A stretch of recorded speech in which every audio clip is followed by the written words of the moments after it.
PM Modi और उनकी मां की बॉन्डिंग। पंचतत्व में विलीन हुई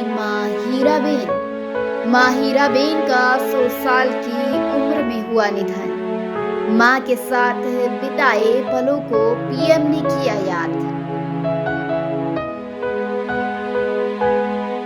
नमस्कार। देश को शक्तिशाली प्रधानमंत्री देने वाली 100 साल की हीराबेन आज अनंत लोक के लिए चली गई।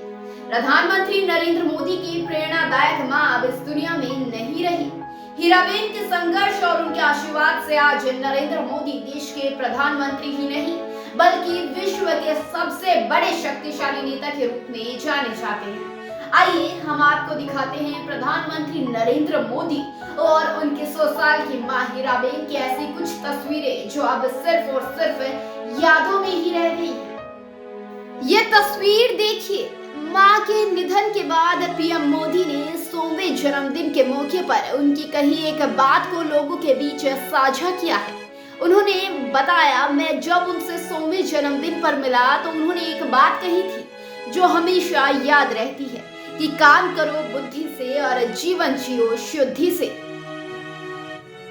ये तस्वीर देखिए। प्रधानमंत्री मोदी अपनी मां के साथ स्नेह के कोमल धागे में बंधे हुए थे और ये हमेशा नजर आता। जब भी वो अपनी मां से मिलने जाते तो वो वहां टेबल पर बैठकर अपनी मां के साथ खाना खाते थे और फिर उनसे घंटों बातें किया करते थे।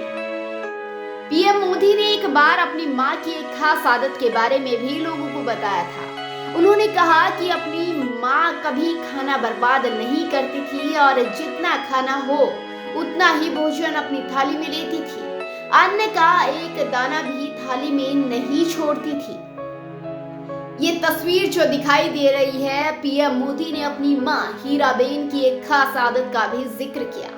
उन्होंने बताया था कि दिल्ली से मैं जब भी गांधीनगर जाता हूँ, उनसे मिलने पहुंचता हूँ तो मुझे अपने हाथ से मिठाई जरूर खिलाती है और जैसे एक माँ किसी छोटे बच्चे को कुछ खिलाकर उसका मुंह पोंछती है, वैसे ही मेरी माँ आज भी मुझे कुछ खिलाने के बाद इसी रुमाल से मेरा मुंह जरूर पोंछती थी। वो अपनी साड़ी में हमेशा एक रुमाल या छोटा तौलिया खोस कर रखती थी।